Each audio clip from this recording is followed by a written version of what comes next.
Hello, this is Dave Hurwitz at ClassicsToday.com, here to talk about the two Ravel piano concertos, the Piano Concerto for the left hand and the G major concerto.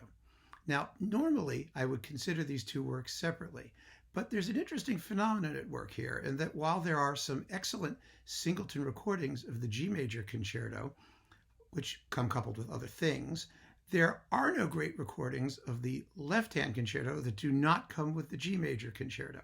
And so I'm going to talk about the two of them together, at least part of the way through. So let's start with the G major concerto. That seems to be the one that gets the most play, probably because it's written for both hands. And it's also a bit longer because, the left-hand concerto is like 16, 17 minutes, 18 minutes. And at that length, you don't find people willing to program it in concert as often as the slightly lengthier G major, which makes for a concerto length piece.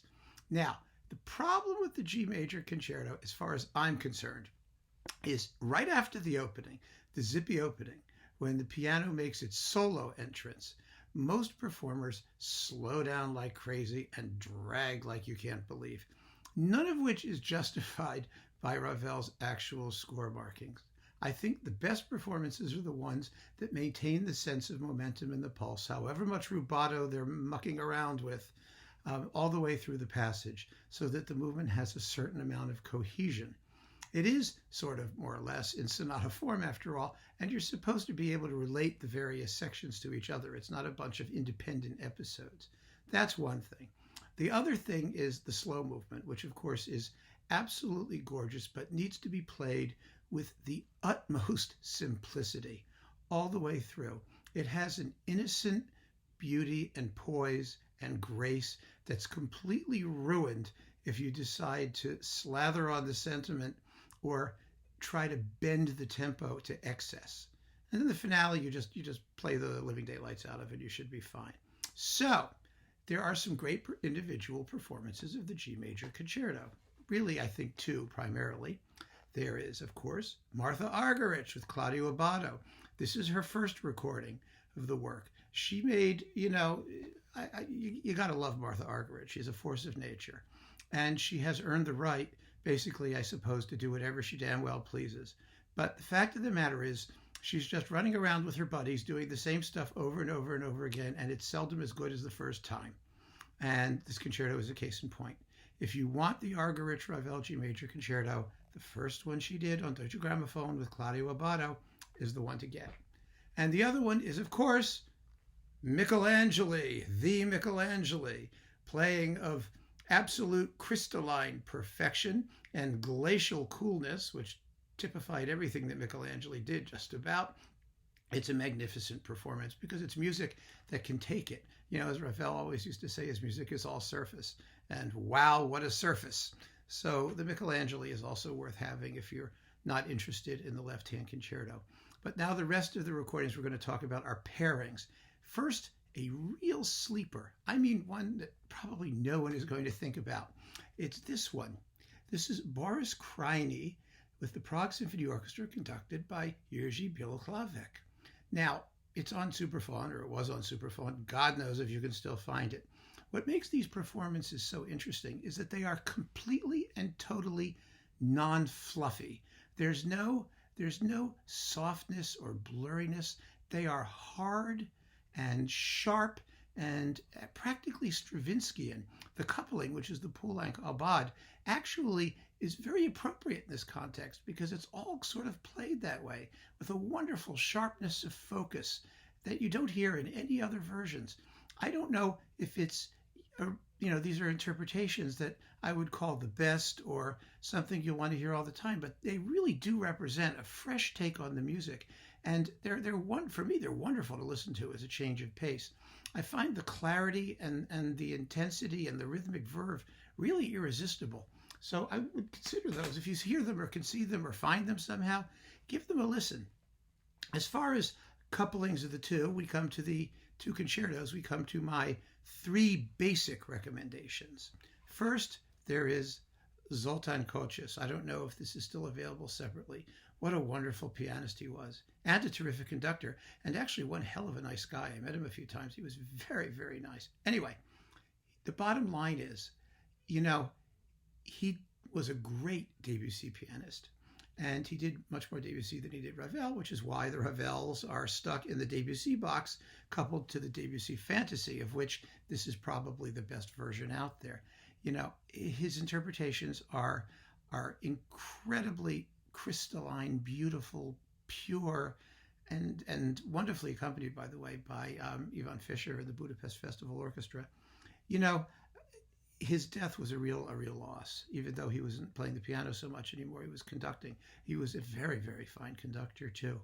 So you know, you might still be able to find this as a separate disc if you can. With the Ravel concertos, do consider them. They have a little bit of Krainy's, what do you call it, sec, sharp, pointed quality, but with a bit more warmth and subtlety of touch, and they're quite special. Next, we have Alicia de la Rocha. Wonderful. You know, some people really, their careers sort of vanish after they pass away. And Decca's issued a box and RCA's done some things with her Mozart. I think we tend to forget just what a wonderful artist she was in a wider range of repertoire than we think. Her Ravel, this is her first recording, the Decca recording, is just terrific and particularly good. You know, the thing that's amazing about her, she's particularly strong in the left-hand concerto, which you'd think would be the one that would give her the most trouble because she had teeny tiny hands. You know, she was famous for giving a master class called How to Fake Rachmaninoff If You Have Small Hands. She managed to create this big opulent sonority. And in the left-hand concerto, you know, the secret, I think, to playing that work, a lot of it, aside from really nailing the central jazz episode and not noodling too much about over the outer episodes, is that you really have to hit the accents in the lower register. You know, when it goes dun-dun, ba-da-da-dum, boom, boom, da-da-da-da.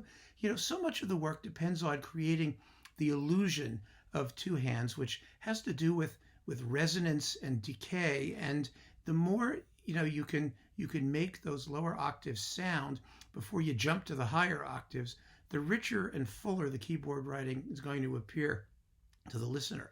And she just has the work figured out. You know, she knows what to stress and what not to stress, and how to simply energize the keyboard while she plays. And the sonics on this recording, by the way, too, are very good.